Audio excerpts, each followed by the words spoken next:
UK oil and gas has been much in the news of late, a lot of investor interest. We're joined now by Stephen Sanderson, the Chief Executive. Stephen, good to see you. Yeah, it's good to see you too, Alistair. Nice to be on your program. No, it's a pleasure to have you. Let's talk about UK oil and gas a little bit now. The company's been transitioning a little bit away from the traditional oil and gas sector and now is becoming much more focused on hydrogen. So tell us a little bit more about what's going on there. Yeah, we've been working on these hydrogen storage and now some hydrogen generation projects for about 4 years or so. I suppose we're atoning for our sins in the oil and gas space in the sense that we're now firm advocates of clean power. The hydrogen storage, as I'm sure many people will know, but perhaps not the new investors that are now on board. It's really our core skill sets, drilling wells, subsurface, planning and implementing large-scale facility projects. They're directly transferable to, the energy transition, clean power in this hydrogen storage, where we're planning to create salt caverns, three-quarters of a mile to a mile underground in Dorset and Yorkshire, to form really the backbone of the hydrogen system and, the clean power system for the UK. So this is Project Union that you're referring to, a collaboration with National Gas that was recently announced. Tell us a little bit more about the opportunity here. Why does the UK need hydrogen storage, and what's the financial opportunity for a company like yours? Okay, there's a multifaceted question there, but I think firstly, National Gas is a big player. They are the backbone of the current national natural gas system. Their pipeline supply, 24 million homes and 35 power stations, etc., etc. So they are a big player, and they will be a big player in the future sort of clean power space. They really want to. This Project Union is basically their equivalent of their current national transmission system in hydrogen. So, for an effective hydrogen system, you will obviously need pipelines to connect to hydrogen producers, hydrogen storage, and of course, they will be a big player. And I think it's very telling with this the MOU that we've done that they underline the criticality of their pipeline being connected to, at scale hydrogen storage that we're planning, in Yorkshire and in Dorset. And the reason for that is basically they need to have access to the storage, specifically, in the early and coming days of the system, so that they can buffer supply and demand, so that they can effectively maintain, say, the operating pressures and operating effectiveness of their pipeline. So that's one key element of it. The other key element of the sort of relationship with National Gas is that whilst the current government have basically been fairly silent about, the hydrogen sector, and certainly the storage and transport, pipeline sector until fairly recently. They've now come out. We had a meeting with them on the end of September the 23rd, I think it was. And now for this allocation support for hydrogen storage and transportation, companies, both storage and pipeline companies, are going to have to submit joint applications. So having an MOU in cooperation with basically the company who plans to be the country's main hydrogen pipeline provider is absolutely key to the future for us.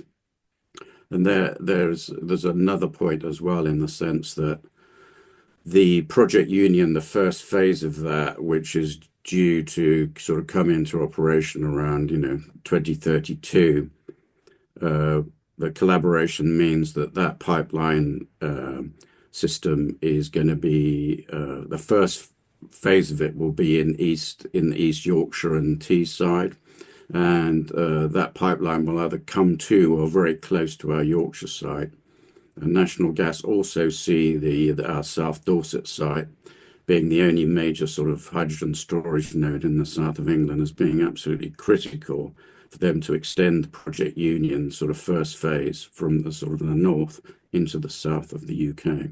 So it's a big cooperation for us. I mean, they're huge and we're tiny, but we both have a mutual need to support each other, shall we say? Yeah, it looks like you're perfectly positioned to do that. Now, you're quite well funded as well, at least for the immediate term. Tell us a little bit about the funding that's come into the company. You were oversubscribed, I assume, because you've come back and got some more money over the last week or so. So lots and lots of Yeah, interest from investors. yes, it's I have to say that I'm delighted and actually somewhat humbled by the sort of the interest and obviously the enthusiasm for our projects and of course the company. We are now in a very solid position.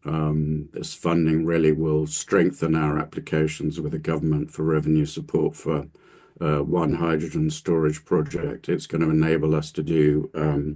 We're looking at another smaller scale project in Dorset, which is kind of, whereas the main hydrogen storage, if you like, is very large national scale.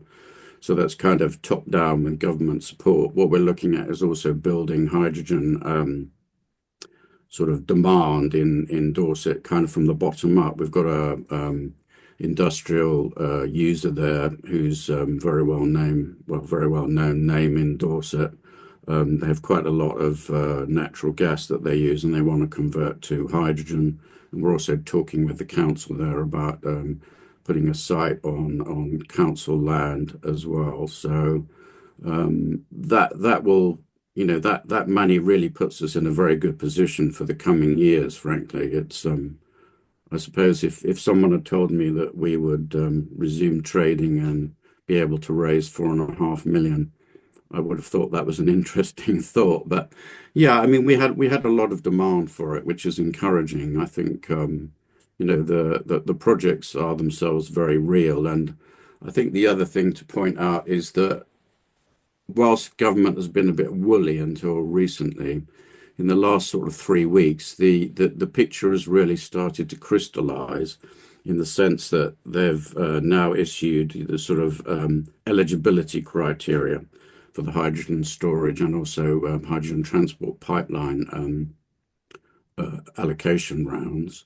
And they've also announced that these will now start in spring next year and close, 3 to 6 months after opening, something like that. So I think that's generally very good. I mean, markets and investors do not like uncertainty. I guess none of us like uncertainty. So I think it's very good, and it bodes well for us, sort of looking for a strategic partner that the government is now making things more certain than it was before. So tell us about your search for a strategic partner then. What will that entail? Well, basically, because we're oil and gas guys, we like to follow simple things that we've done many times before. And what we're really looking for is, you know, a major sort of infrastructure, preferably, underground storage, pipeline, large scale infrastructure project company. We've been talking with a couple of international ones, European and a Japanese. And the model is very much a sort of oil and gas farm out where they come in and they take up to a 50% interest in the venture, and they provide a big name, maybe some of the funding. But I think to grab government attention and to make it real, having a big name never hurts. We've got a number of letters of intent and MOUs with companies like the RWE, Sumitomo, SGN, now National Gas. So, we have been punching above our weight when we're talking to these people. I mean, after spending 40 plus years or so in the oil and gas industry, I have good contacts in lots of companies globally that a large scale. I mean, my background's big oil basically, so I've got a good international network. So, but I think it's true to say that large companies, although they have a lot of capital, they are generally fairly risk averse, and they also like certainty. And I think until recently, the government's sort of attitude of pushing things to the right hasn't really helped. But as I said, finally, we seem to be seeing movement now, and we have some deadlines, which is refreshing, really. I mean, it's I can only hope that things continue to move in that positive direction. Stephen Sanderson, thanks very much for talking to us today. Yeah, thanks very much, Alistair. Pleasure.